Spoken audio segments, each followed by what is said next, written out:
या जमिनीला ओसाड जमीन असे म्हणतो.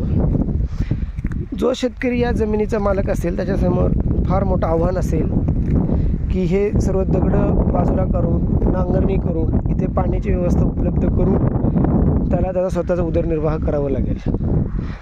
तर अशा चॅलेंजेस, अशा आव्हानामध्ये माणूस हतबल होतो आणि त्यामुळे तो जीवनाकडे निराश नजरेने पाहू लागतो.